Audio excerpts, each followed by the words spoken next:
traditional and ancestral homelands of the Kumeyaay Nation. We recognize the indigenous peoples as original stewards of this land and all the relatives within it. As these words of acknowledgement are spoken and heard, the ties nations have to their traditional homelands are renewed and reaffirmed. Next up, we have roll call. Nadia Al-Faraj. Alexa Andrade. Here. Ashika Arasu. Ceci Barron. Here. Chloe Cohen. Here. Kimberly Cruz. Here. Siri Donzu. Alana De Torre. Here. Jake Dredge. Here. Tiana Fee. Here. Lauren Fettis. Here. Eliza Gear. Here. Chloe Hong. Here. Claire Ingray. Here. Arisa Lelevier. Here. Elizabeth Mickelson. Here. Julian Rada. Here. Sabrina Richards. Here. Valentina Rodriguez. Here. Daniela Velarde. Here. Madeline Wu.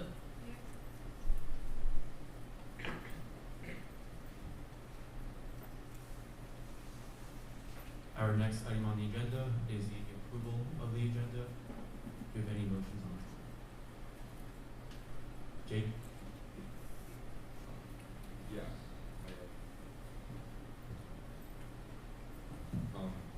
Motion to amend the agenda to remove Lauren and add Cece to the CAS Senators. Second. Thank you. We have a motion being seconded to amend today's agenda to remove Lauren from the Great Grievance Committee and add Ceci, which has been seconded. All those in favor, please raise your placards. All those opposed, and all those who abstain. Motion passes. Now that we've amended the agenda, do we have any motions to approve the agenda?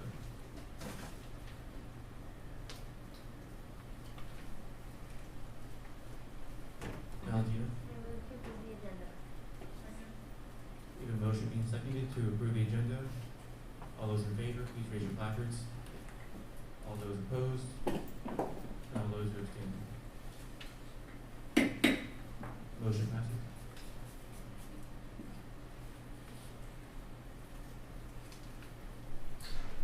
Our next item on the agenda is the approval of the minutes. Do we have any motions on the floor? Senator Chloe? I move to approve the minutes of October 21st. We have a motion being seconded to approve the minutes from October 21st.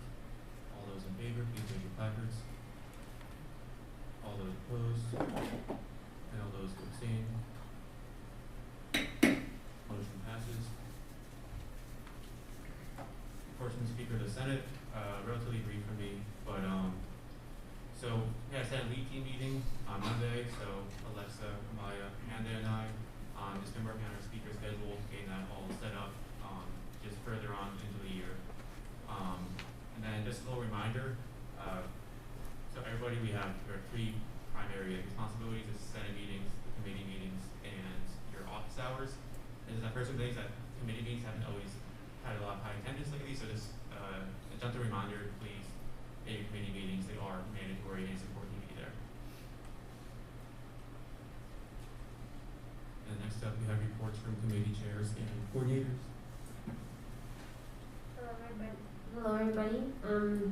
Just two little updates regarding the grants. So Ari and I have had a meeting to discuss a faculty review meeting for the grants, and we already started contacting them.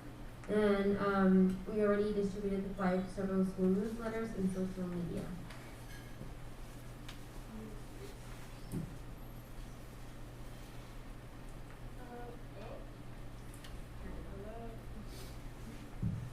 Okay. I'm reading Senator Siri's updates for today. Sue met with Ari and spoke about collaborating to have a forum to discuss the Horizon Project. I idea-related concerns and provide feedback. She and Siri will be attending meetings with multicultural organizations in the upcoming weeks to work on this. And Siri has also been reaching out to active multicultural organizations to schedule meetings, which will occur over the next few weeks.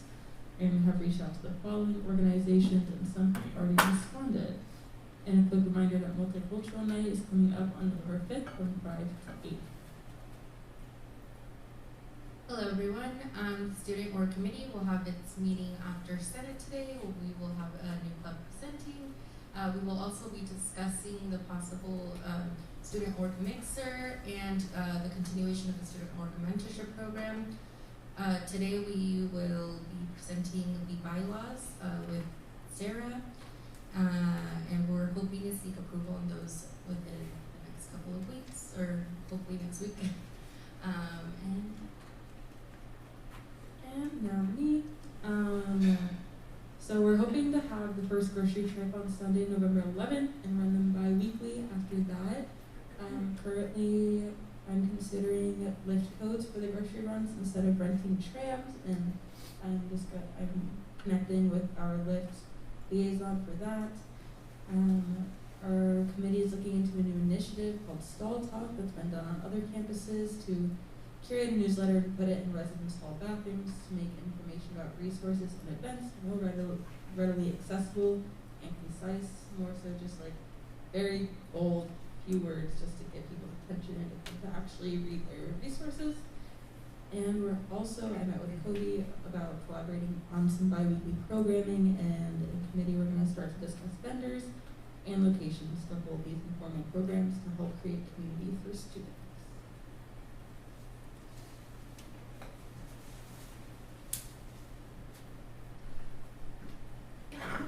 Awesome. Okay.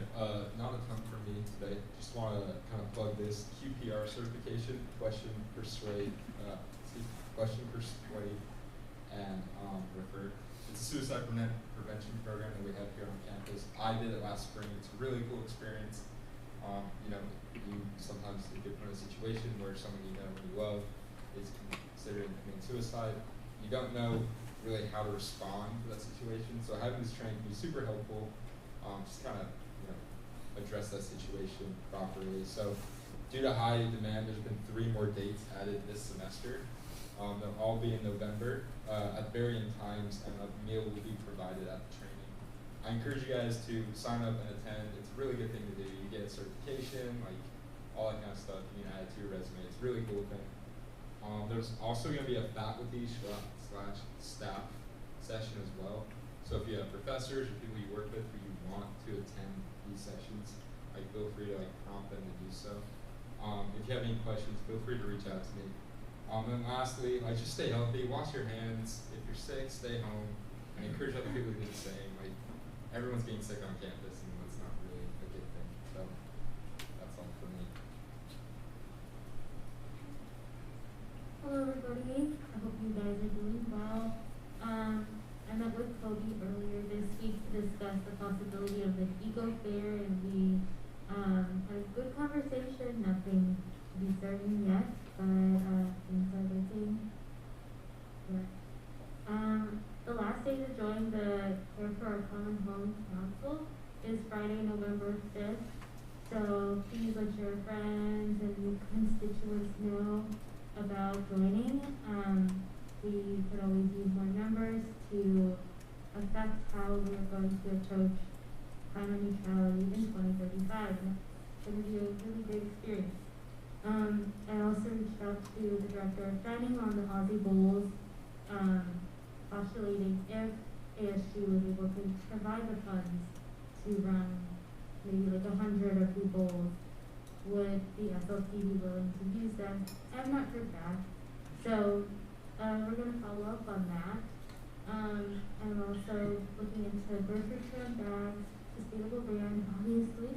And then also there's a possibility of implementing a swag cycle. So if you're interested in learning more about it, I'll just give a little tiny summary. It's for old t-shirts or old swag that we handed out, we can work with this team swag cycle to see how we can repurpose it, recycle it, etc.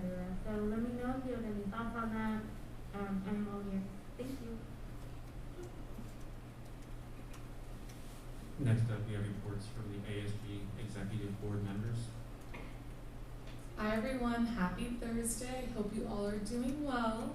So just a few updates. First, regarding the student input survey, we got around 188 responses, and then exec on Friday got together and kind of just organized the data and put it on a slideshow. So we're pretty much ready to go with all of the presentations when we're meeting with the deans. We already met with Dean Keene and the associate deans, which was for the School of Business on Tuesday.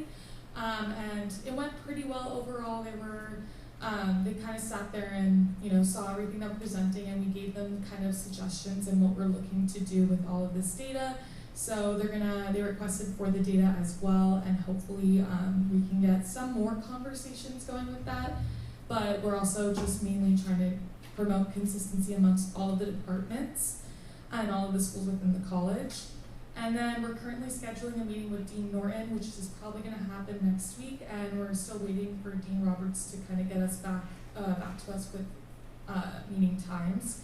And I'm hoping to kind of give you all that same presentation with exec to Senate next week. So we'll see if that goes on the agenda. Later, I will be looking for your approval on appointing 2 senators to work with the grade grievance committee. I'll explain to you all a little bit later on what that looks like. If you haven't taken a look at the COVID-19 dashboard, when you get a chance, please do. They added now quarantine room status, so how many of the rooms are occupied, and also COVID-19 testing results data. So please feel free to take a look if you haven't already. On Friday, October 5th, I'm going to be meeting with the committee chairs and coordinators just to kind of have some conversations around COVID and what we can do to kind of support each other, especially with the data that we got from the survey, and just seeing what we can best help with our chairs and coordinators. And if you have any questions, don't hesitate to reach out to me at any time. Okay, well, hello there, everyone. So good to see you all. I'm so sorry I couldn't be here last week. So a couple of my updates from University Senate. One of the major kind of conversation topics that faculty is discussing right now is about what flexibility is going to be looking like going forth next semester. Obviously, because we're still in a pandemic and COVID is still very much prevalent. Those are some of the conversation starters that they're beginning to have, and I probably will plan up to meet with Dr. Garrieri probably at some point next week and coordinate a time just to kind of discuss with him on what's going on with the faculty's perspective as well on their side. Following up with that, student input survey kind of just as briefly touched upon. I'm still in the works of planning a meeting with Dean Norton next week, so that'll be all good to go.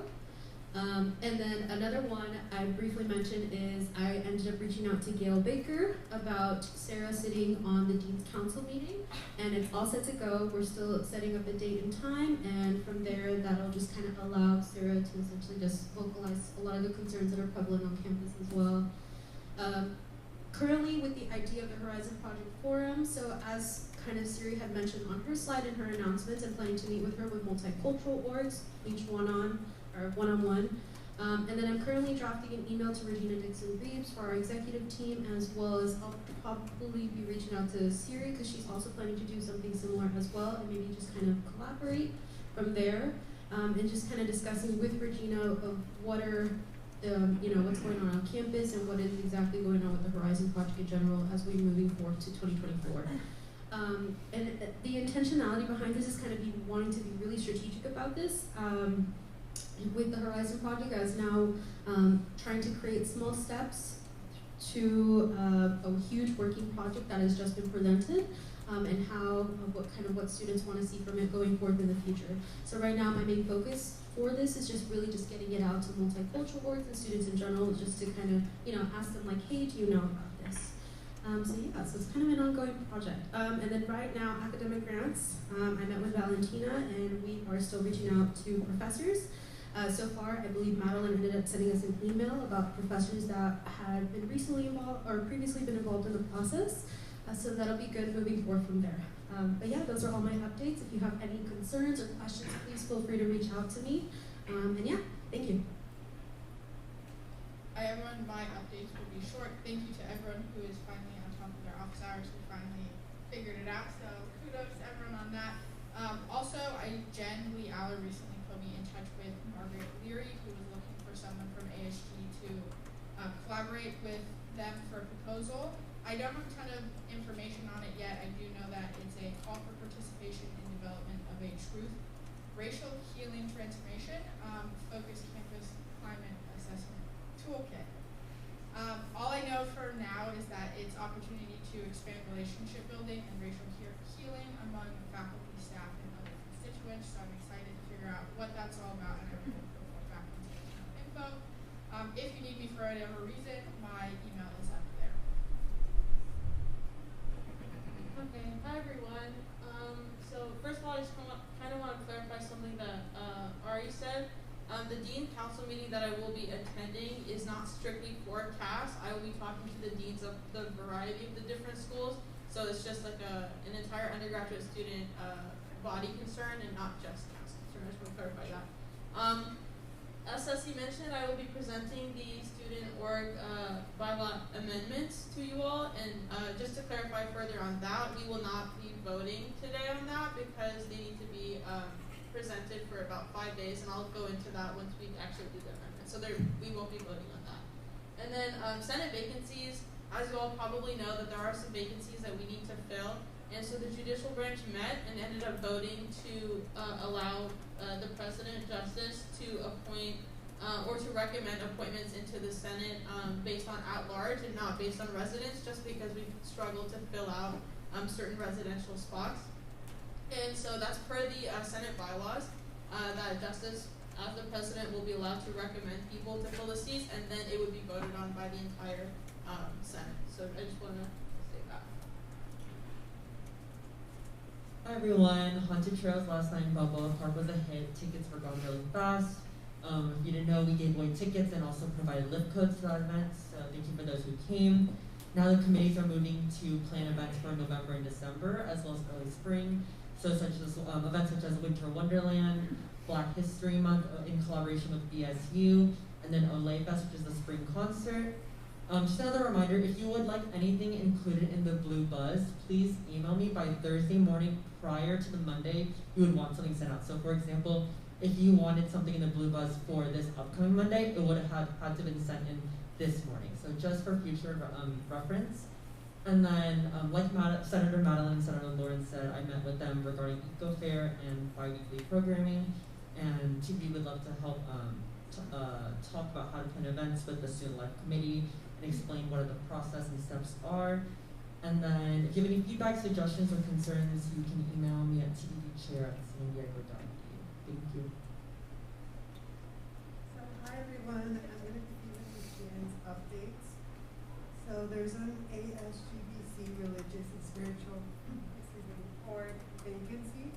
She's planning to work with Siri and the IDEA committee to address concerns and come up with initiatives regarding the funding on campus. And then she's also working with Ricardo to establish more funding request guidelines. She received her first request for the Get Involved Fund, and she's working on creating specific guidelines for this fund. And then lastly, the Center Discretionary Fund Committee has approved its first request for the Women's Common Law. And then for me, I worked on printing out the academic flyers with Valentina this week just to have them distributed around campus. And then if all of marketing committee can please share their Google calendars with me by Friday. And then if you have any other marketing requests, just please email me. Thank you. Our first item of new business is the swearing in of the new ASG student leaders. So Natalia, Brennan, and Lizzie could all come up to the podium, please.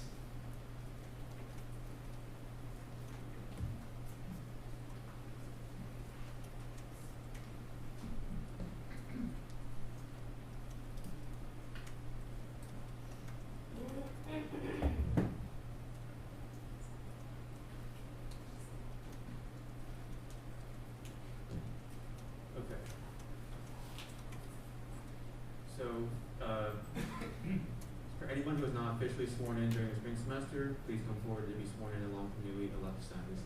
Already here? Okay. The members of the Associated Student Government of the University of San Diego shall adhere to the highest ethical standards. They shall exercise judgments which are fair, consistent, and equitable, and they shall do everything they can to strive for excellence in their goals, adhere to the Constitution and bylaws of the Associated Student Government, and work to achieve the mission of the University of San Diego. After each of the following questions, please respond, I will. Will you demonstrate loyalty to the mission and goals of the University of San Diego? Please respond, I will. Thank you. Will you act within the Associated Student Government's Constitution and bylaws? Will you be fair and just in the treatment of all, addressing issues and people without prejudice, and maintaining a positive working and learning environment? I will. Will you honor agreements and preserve confidentiality? I will. Will you be honest and accountable for your actions and statements? I will. Will you demonstrate personal and professional integrity in all matters and respect ASG leaders, administrators, faculty, staff, and students? I will. Will you provide leadership in all your assigned duties? I will. ASG leaders, please now join me in saying the oath of office. So please repeat the oath out loud. I'm going to read a small phrase and please repeat it back to me. We will be part of a team We will be part of the team which seeks to meet student needs, which seeks to meet student needs, to extend opportunities to all students, to extend opportunities to all students, and to enhance the quality of education students are offered at USD. and to enhance the all. We will work with fellow members of the Associated Student Government We will work with fellow members of the Associated Student Government in a spirit of harmony and cooperation. in a spirit of harmony and cooperation. To the best of our ability, we will represent and serve To the best of our ability, we will represent the Associated Student Government body of the University of San Diego. the Associated Student Body of the University of San Diego In all aspects of campus life. in all aspects of campus life. All right, you are all now sworn in. Everyone, please join me in welcoming our 2020.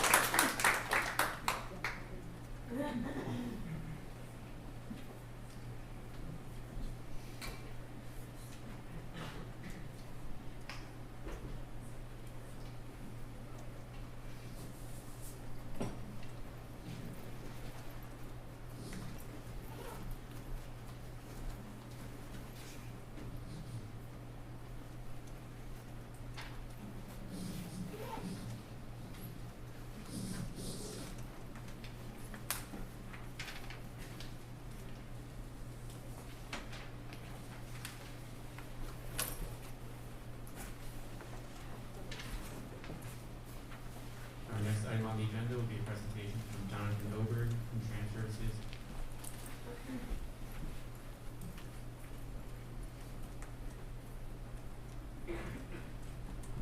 Good afternoon, can you hear me okay? So, thank you for the invitation to come and speak to you guys. It's been a unique semester to say the least for us. Upon returning to this semester, we've had a lot of unique challenges with our staffing levels. Everyone's felt this across campus on both east and west sides of campus. We previously had 21 employees in my department, 4 part operators and 18, 17 fluctuating tram drivers. We're at 12. It's been a really competitive workforce that we're trying to recruit from. And then our carts are finally got the green light to come back online in the next couple of weeks as soon as we can staff them. So that should greatly increase our coverage to the East Campus. And about hopefully the 21st of next month, it depends. We're actively recruiting. We got to hire, background check, and train and staff. The tram driving position, we're actively recruiting all the time. We've had 4 drivers come on, get background check, train, staff started, and within the first week, unfortunately, quit to chase better pay or benefits from another employment opportunity. Approaching in August, we were on par, we were doing great, and then just the competition for the market got really intense. It was really surprising. First time I've been in my role here for 9.5 years doing this job. We've never been this short staffed before. We are moving our pieces around and double coveraging and stretching hours as much as we can. But some days are a little stronger than others. Some days, unfortunately, if someone's out sick, everyone feels it. On top of that, we've had a unique challenge with the technology of trams. Our tram tracking app has been having latency issues. They previously had software that ran on 3G, which is getting sunsetted, and it should not have affected us, but it did. We had technology upgrades last week for 7 of the 9 trams, and 2 vehicles hardware are failing and are requiring replacements, which are being shipped to us. Still waiting for those to be installed. It's all coming full circle at the same time. It's been really surprising. We do get some feedback. I know I see a lot of excited faces asking some questions, but you'd be surprised at how little we actually do get. The best place to send us feedback is trams@San Diego. That way it's recorded. We have questions. I can send answers. If you're requesting materials or anything, I can send it right back. That way it's not a rushed answer like in passing, and I can give you some basic information. Emails is the best way, so I can give you factual data if I have it. We are also building a bike library with public safety. Our 2 departments are collaboratively working to provide bikes for anyone free to check out for the semester. They just take down your student ID number. As long as you return the bike, there's no charge. If you lose the bike or if you take it home with you, then you get charged for it. They give you a helmet, a bike, and a bike lock to help incentivize less train usage. In my opinion, our department shouldn't be so busy. I mean, everyone could hopefully walk around campus more, but if you live down in Manchester or have to park down the west, the hills are pretty rough. We totally get that. And then lastly, if you know anyone that wants a job, guess what? We have cart driving positions available. Please apply. That's on the general HR website under non-benefit-based employees. We would love to have you. But I am open for questions. So thank you for the update. Do we happen to have any Senator Madeline, sorry?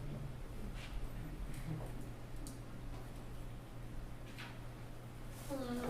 I do have constituents that are looking for jobs at USD, but HR just keeps saying that there are none. So, which way of contact would be the best to potentially get a job as a car driving person? I'll be honest, I can barely hear you. Can I come over to you? This Sure. thing's really loud. I have a constituent that is looking for a job, but HR keeps saying that there are no jobs available, so what would be the best way of contacting you guys to get a job? That's the first time in 9 years I've been asked that question before. I'm going to go ahead and default and say email us, so that way I have the information for the person. I can reach out to them myself and provide them with the link to said resource. It's not a work-study position. It's not any kind of federal grant type position. It's just a USD direct hire. So it doesn't have to be a student. It could be anyone from the outside. It's a 20 to 25-hour-a-week position at 14 or 15 bucks an hour, depending on what month you start. It's 14 now. Next month it'll be 15 because wages are going up. And then they're looking for Monday through Friday, barely anything on the weekends. So please email me, trams, TRAMS, @sandiego.edu. Thank you. Sorry, I can't see, Danielle, sorry, Senator Danielle. And then please, if you have any feedback or questions, we get very little outside communication from students. Every now and then we get a phone call, of course, when the tram's pulling around the corner, you've been waiting 15 minutes, that always seems to happen. But if it's sent in an email, I have the time it happened, hopefully your location, and then I can look at our GPS reports and see what was really happening, and I can dissect and give you some good information. So from what I know is that you need certain licenses to drive the trams, like the A and the C or something like that? It is a Class B commercial license to drive the 20-passenger tram, but the 9-passenger or 11-passenger golf cart is no license required. Technically, it's a golf cart, and it's just on campus. It doesn't require a driver's license at all, but we do require that to show that you have the basic capacity to operate a vehicle, of course. Thank you. And it's super fun. Like, let me tell you. every time you pull up to a stop, everyone's so happy to see you. Everyone's always giving you like, oh, have a great days afterwards. Oh, we want to Senator Susie.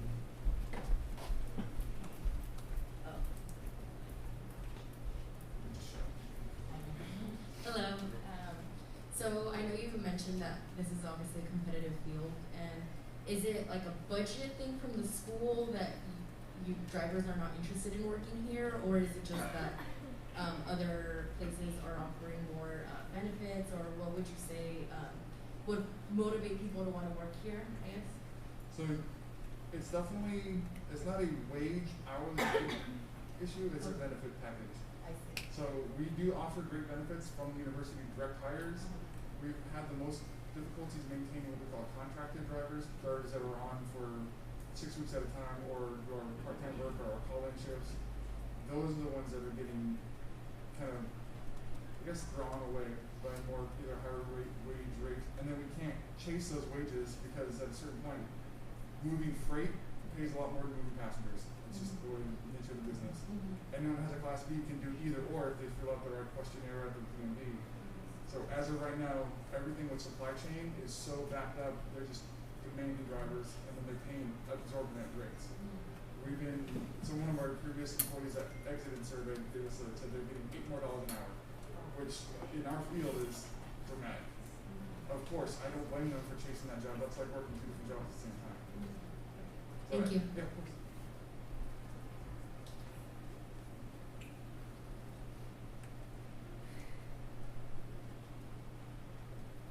Do you have any further questions, comments, or concerns for Tom? Rick, thank you for having me. I do know what you're going through. I was a student here myself, utilizing the trainer service. I've been doing this a long time. We're doing our best. We're spreading our butter as thin as we can across the bread. We're covering as many hours as we can, and we're trying to provide you the best service we can. Please email us, and I'd love to talk to you. Thank you for what you do, and good people. Thank you. Our next item on the agenda is about USD as an institution, presented by Maya Barton.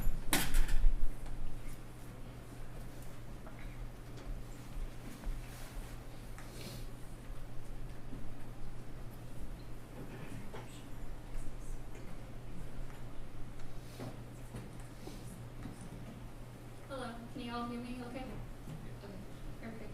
Well, my name is Maya Vargas, and just a little about me. I'm an AmeriCorps Vista serving at the Mulvaney Center, and my assignment is focused on economic development. And as we will hear soon, economic development is a huge part of USD's anchor mission. So I guess I'll just get started, and I can just. So the anchor mission, what does that really mean for USD? That is considered an anchor institution. I will start with the first, the mission. I feel this quote that I got is pretty concise into what the entire anchor mission is about. So it's a commitment to intentionally apply an institution's place-based economic power and human capital in partnership with community to mutually benefit the long-term well-being of both. And then can I play a video from? Okay. So this is about the Envisioning 2024. I'm not sure, pretty sure you all know what the Envisioning 2024 is about, the strategic planning at USD. And so multiple programs sort of help the university get to where they envision themselves to be at 2024. And the Anchor Mission is one program that is basically one of the engines behind getting the university to that place. And yeah. Becoming an anchor institution, I think, really is a pathway for you. Can you all hear it, or? USD to affirm and be congruent with its core values of community and compassionate service. And it also helped establish us as a source of public good, as universities were intended to initially. We are a great place of higher education, but in founding universities, I think one of the core principles was to be of public good. I think ultimately what becoming an anchor institution does is help us lean into our continuity and our commitment to be part of the community. We have wonderful partnerships throughout San Diego and globally, and for us to take up this role as an anchor institution means that we will be working in partnership, democratic, reciprocal partnerships where it's mutually beneficial to both the university and the community, and really not to see them as separate. You know, when I said a part of the community, I really think that USD isn't working to help Linda Vista or isn't working to help Tijuana. As an anchor institution, what we're able to do is that we're part of these communities, and we want to work in conjunction and make sure that we are making positive cultural, social, economic impact in our communities.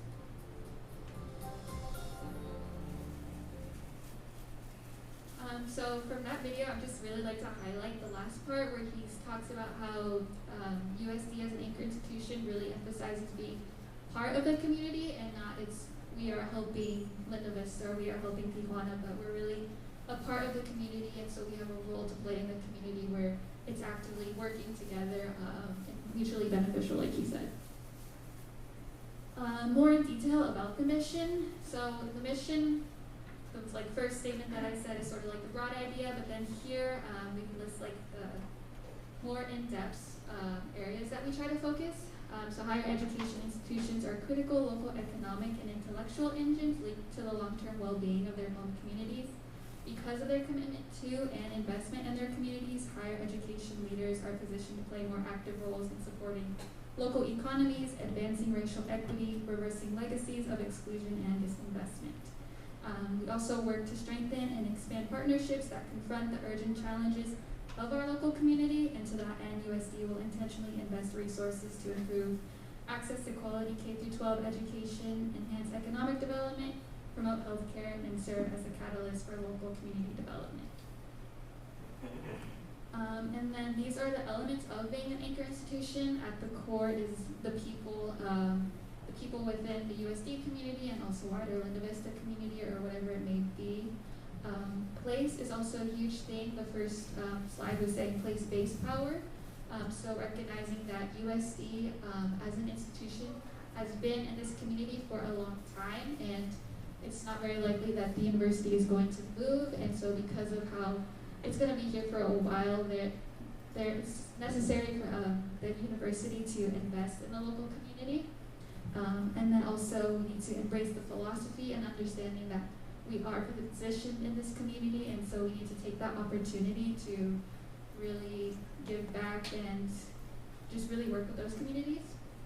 And then lastly, partnerships is a huge thing.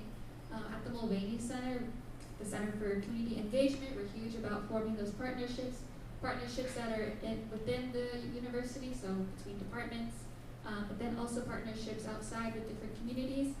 And this is the list of all of the partnerships that we have. We have at least 50 partnerships right now, so it is quite a bit, but it's such a big part of being an anchor institution is really forming those partnerships.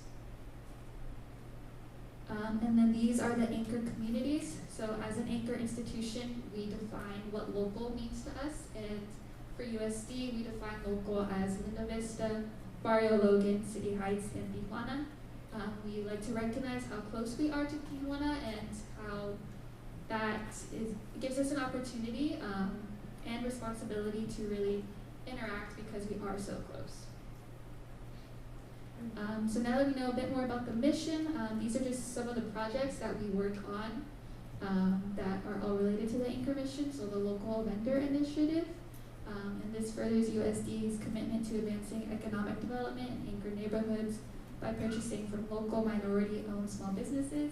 So please support food vendors in Linda Vista, City Heights, and Barrio Logan.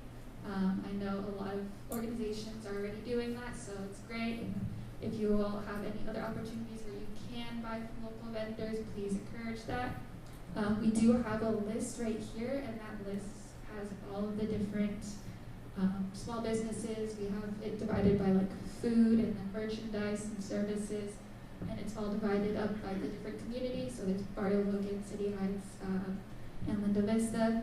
So it's just a great tool to use. It was started by a former AmeriCorps Vista as well.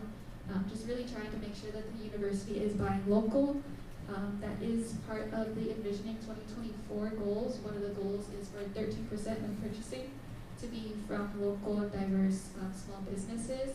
2017, that was like around 2.5%. So progress has been made, but we're still just trying to grow more and more.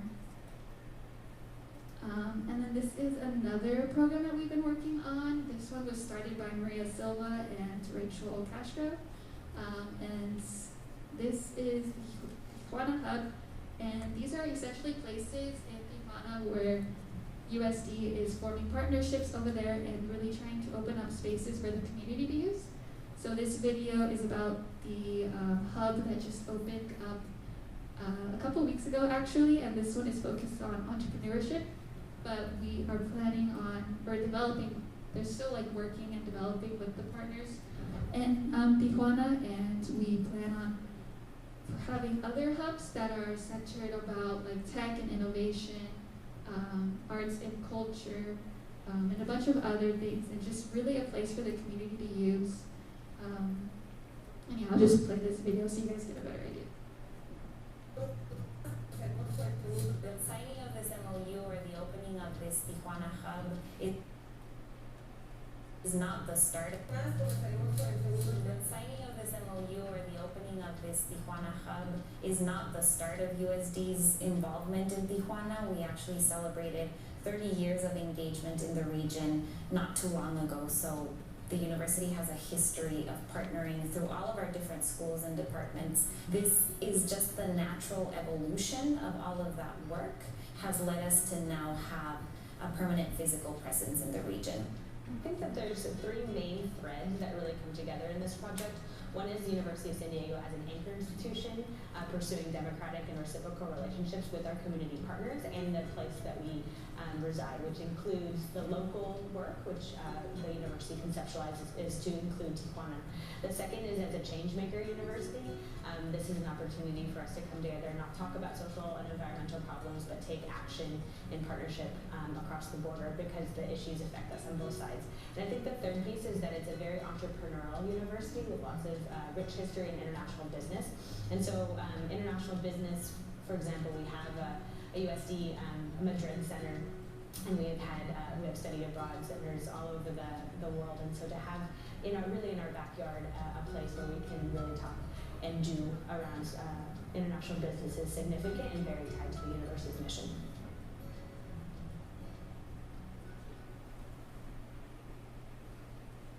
So we were very excited that was able to open. A lot of the development that was happening got stalled due to COVID, but thankfully they were able to open that, like I said, a couple weeks ago. And in addition to like creating those spaces, USD as an anchor institution is also, before COVID, was really trying to make USD open to the community. So utilizing the space at USD for community partners to come and have events here. But right now, because of COVID and just to keep the safety of everybody, that isn't really something we've been doing, but hopefully once things get better, it's something we can start again to really open up the university to the rest of the community and not make it so disconnected.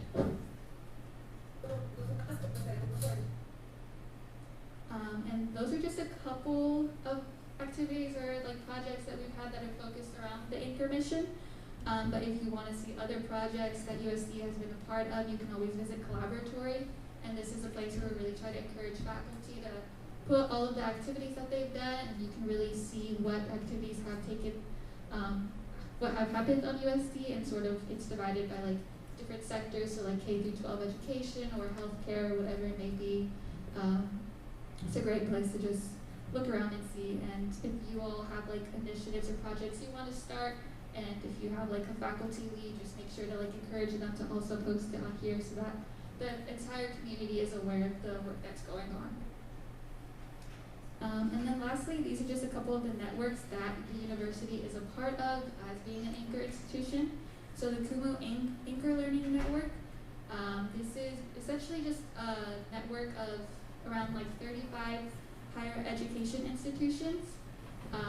So these institutions all have embraced the anchor mission, and it's just a place where we sort of gather and learn from each other. We talk about what challenges some universities have been facing, and also some resources that they found, and just really try to see how we can best improve our anchor practices. And it's just really great place to share and learn alongside institutions who have similar structure to USD and who are all working towards the same goals. And then lastly, we have the advisory committee, and that is made up of faculty and staff on campus, and it's really just a place to hold the university accountable to the priorities that are set. Each year we try to list specific priorities that the university will focus on during that year. In 2019 and 2020, the priorities were increased procurement from small local Black and minority-owned businesses. In addition, the committee will vet emerging anchor initiatives, assess collective impact, and align and streamline relevant communications and promote collaboration across units. So that's there, just sort of giving you an idea of how the mission can be framed into these priorities. Right now for this year, we are still developing the priorities, but it will still be along the same lines of focusing on education, immigration, equity, and improving healthcare. That was it. If you guys have any questions, comments.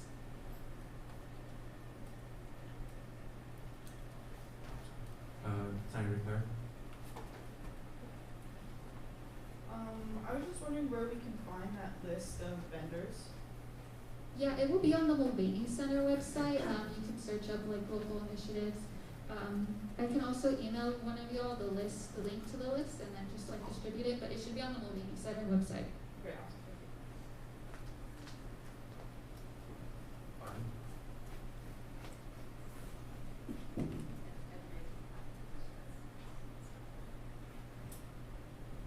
Thank you so much for this wonderful presentation, by the way.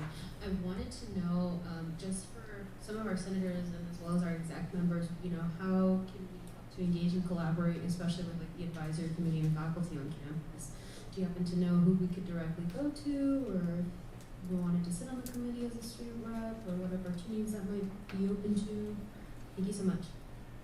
Yeah, of course. For the advisory committee, I'm not quite sure like exactly how students may sit on that because it is usually faculty, but I will definitely reach out to Christopher. He is the one who sort of runs it all, and sort of see how we can really get students involved, whether that's one of the student leaders or whatever it may be. But yeah, I'll definitely circle back to him on that.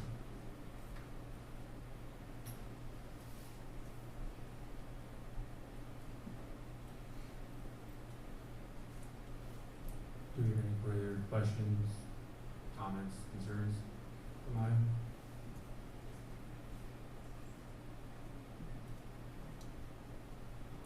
If not, we move on to our next agenda item. Thank you so much for being here.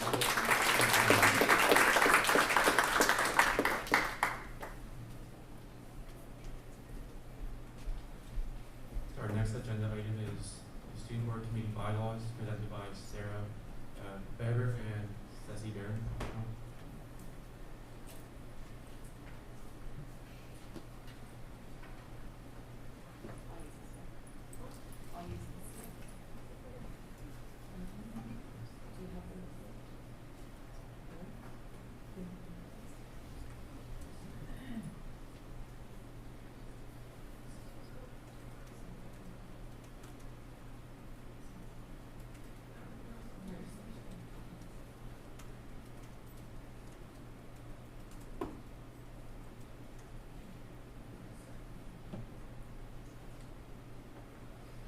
Hello everyone, so we are presenting the new amendments that we made to the student org bylaws.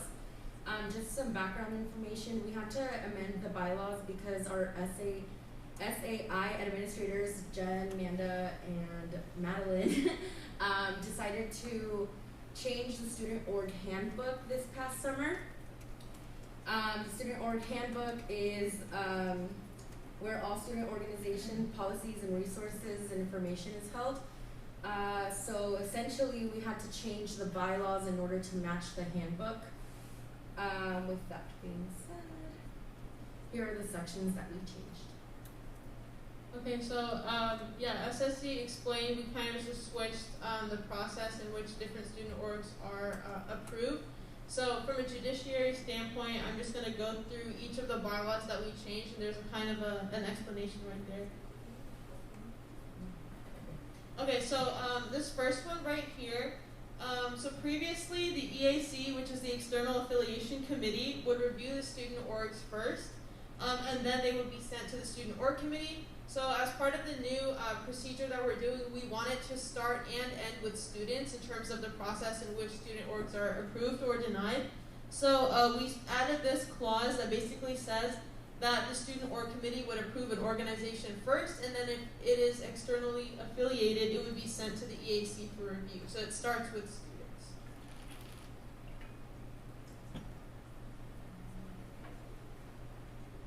Okay, and then also we added Article 3, which is the committee appeal process. So per a lot of our different bylaws, we have appeal processes for people to appeal the decisions made.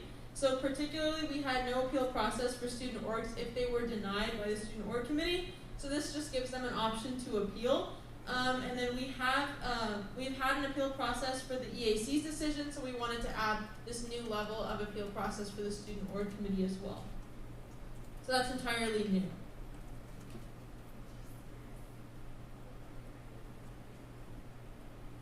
And so, yeah, as I mentioned, we have this student-led approach. So this clause adds the fact that the EAC process follows the student org committee, again, starting with students and ending with students. And then after it is approved, if it's externally affiliated, after it's approved by the EAC, it would be brought back to Senate for the final approval.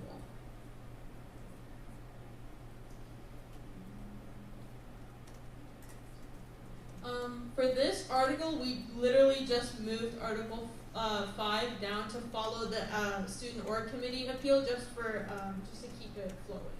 So we just moved it.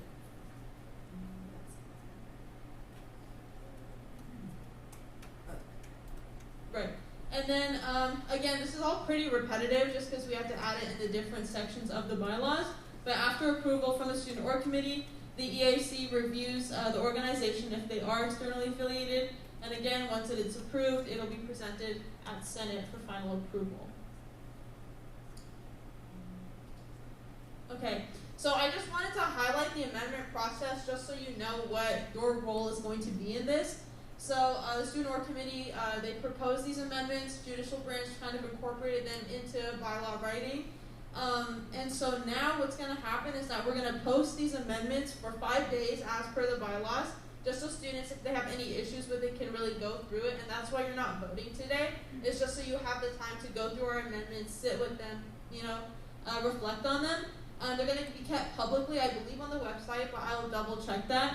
And then next Senate, hopefully, we're going to try to get this passed. And so that will require 2/3 majority of the Senate.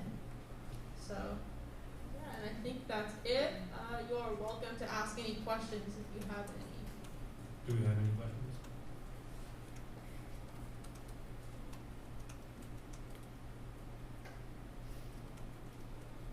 If not, we move on to our next agenda item. Thank you, Sarah. Thank you, Ceci. Thank you.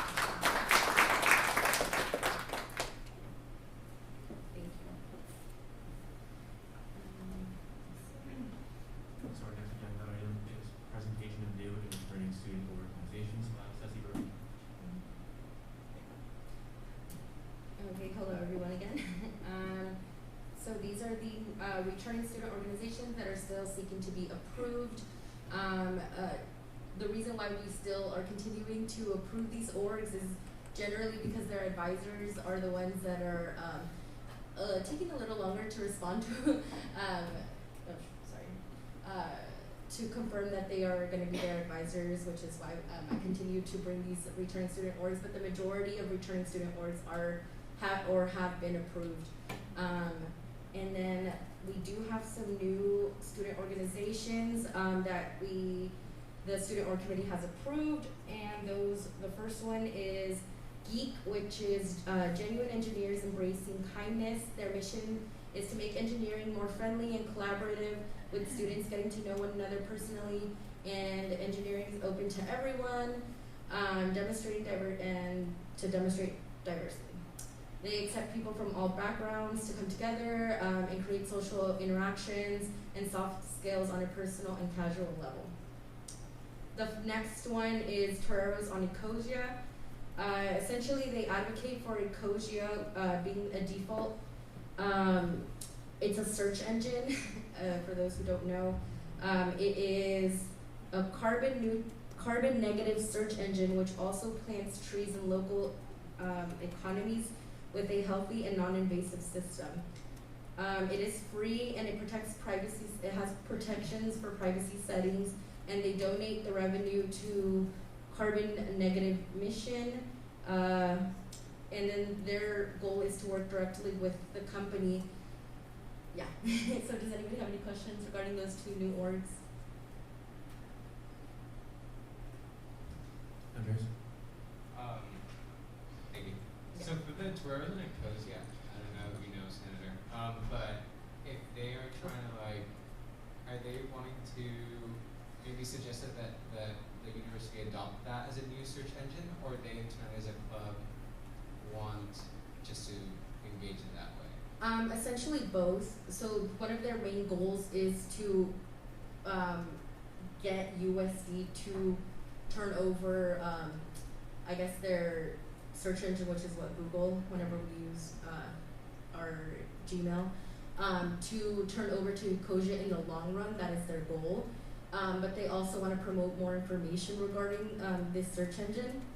And essentially their reasoning for wanting to be a club is that every year there's new students, so therefore every year they should be spreading the word to new groups. And they also plan on doing other, not programs, I'm sorry, basically other, oh my gosh, what's the word? Oh my gosh, I blinked out, it's okay. They basically plan on doing other stuff with Ecosia. Oh, and also another background information, the EAC has approved them, which is External Affiliation Committee, and also I myself have checked in with ITS, so all of that has been checked and it's all good to go, which is why the Student Org Committee felt comfortable approving them to be a club.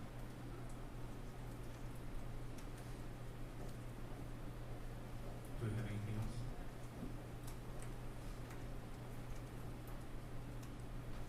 Senator Moore? I move to approve the new returning student orgs. We have a motion being seconded to approve both of the returning student boards. All those in favor, please raise your placards. All those opposed? And all those with. Motion passes. Thank you.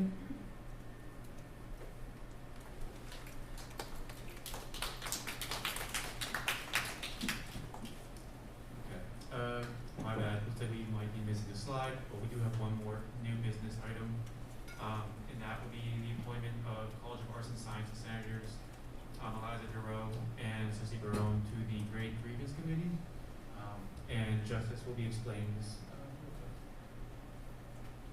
Okay, hello everyone. Can you all hear me? Okay. So Dr. Avery reached out to me and let me know that the Grade Grievance Committee is looking for 2 senators, and that the faculty handbook states student membership will be selected from the student pool of arts and sciences majors, which will include the ASG vice president and 2 other students appointed annually by the ASG president with approval of the Senate. And no 2 students can share the same major. So essentially they need to be 2 Cass senators, and they can't share the same major, and you all need to approve it. So the 2 senators that I appointed are Senator Eliza Giroux and Senator Ceci Barone. So I just am kind of here if you all have any questions about it, and would love to seek your approval.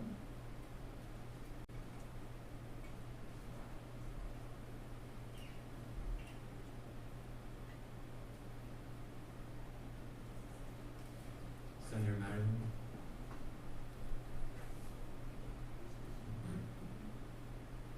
There are no questions. I move to approve both Senators Eliza and Senator Ceci to the Grievance Council Committee. Second.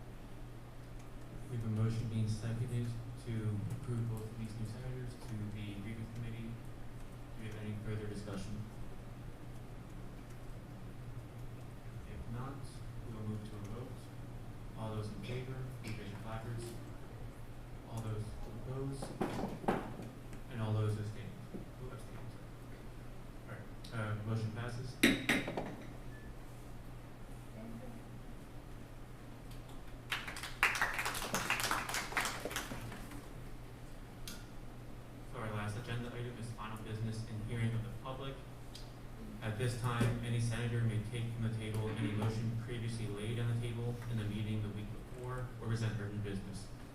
member of the public may voice any concerns to the assembly on non-agenda items. Sarah? Hi again. I recently spoke to previous Senator Ezra, and they wanted me to share this with you. So they have an event coming up today at 5:30 in Saints 215. And so basically it's an event that looks into the intersection between the LGBTQ plus identity and disability, which is a really cool event that they have. And you can look at it at USD Humanitarian Society. So again, that's this Thursday, which is today, Saints 215 at 5:30, looking at that intersection. So if you all could go, I really recommend it. Previous Senator Ezra was really excited to share that with you all. Alexa? Can all committee chairs and coordinators see me after Senate, just that way I can get y'all scheduled to set up meetings?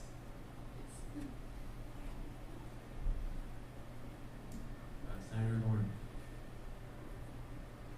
I just had a question maybe for our advisors. I was wondering how somebody goes about getting something approved to post around campus if they don't necessarily want to announce their affiliation with the club but would like to post something. Do they still, I had a constituent approach me and ask if they could post something around campus but would not like to identify themselves as the person posting it. It's kind of a particular situation. Maybe this is like, but if there are any initial answers to this question, I guess the poster approval process.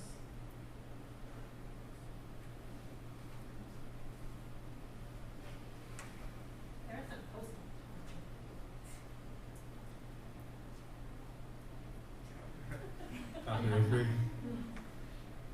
Thank you. Yeah, there is a posting policy and it's available online. So posters that are posted around campus are supposed to name the organization that is hosting an event or wants to send out information. So if it does not contain that, it may be removed.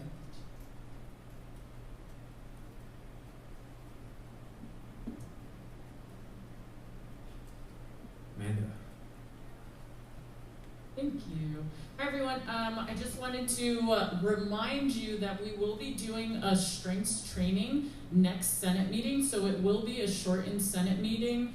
We will still have Senate begin immediately, and then we'll get through our agenda. After that, we will be releasing the public, but you all are going to be asked to stick around afterwards. And then we're going to have some folks that are going to come in and facilitate a training for you all. It is imperative that you all complete the training, so you please check your email. You all received it October 25th from Abby Raceless. So I definitely encourage you all to complete that assessment by November 1st. So please, you will not be able to partake or benefit as much from the training if you do not complete that assessment, and it's really essential for us to have that information prior to the start of Senate, and it'll all make sense for you all next week. But any questions regarding that? If you have not received that email, please reach out to myself and I can get you plugged in for that, but you all should have received it. New folks, look out for an email coming soon with that information. And if I could add, Zach did it over the summer. It's actually really interesting, and the assessment doesn't take all that long, so it should be knocked out pretty quickly.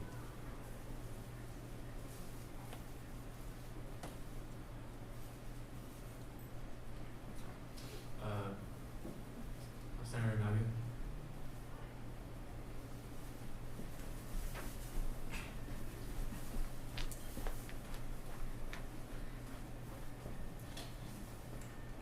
I was just wondering who's responsible for the ASG website, because the picture of the ASG senators is from, I think, the year before COVID.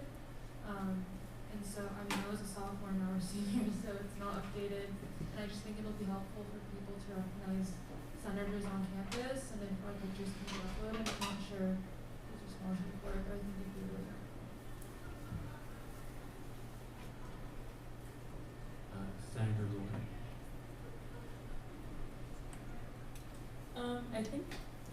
Kenny is the one who does update the websites. I will say I'm trained in it and would be happy to do that if I could possibly count it as an office hour. That would be exciting and fun for all involved.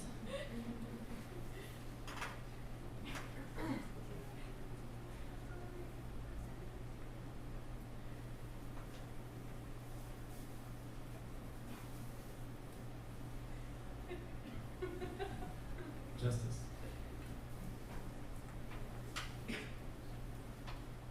To answer two previous senators' question, it's typically our public relations chair, Lucia, so just wanted to answer your question, and I'm sure the public relations chair would be willing to get that update as soon as possible.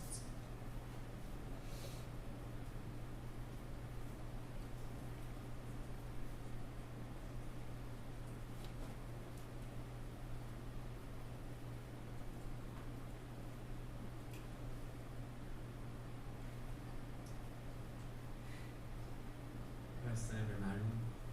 There are no further comments or questions. I move to adjourn the meeting. We have a motion being seconded. Lauren, take further discussion.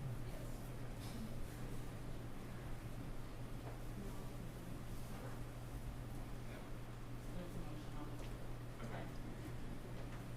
There is a motion on the floor being seconded to adjourn the meeting on the condition that there's no further discussion. Do we have any further discussion? Senator Moore. I do have a quick question additionally on if our advisors maybe could answer about what the policy is for speaker approval. If an board is bringing a speaker in, what committee what's that like? I'm trying to think of the word. Like clearing process? You answer them? The discussion has to be based on the motion at hand, so we have to fail the motion if we want to have this conversation, or we can also touch base after.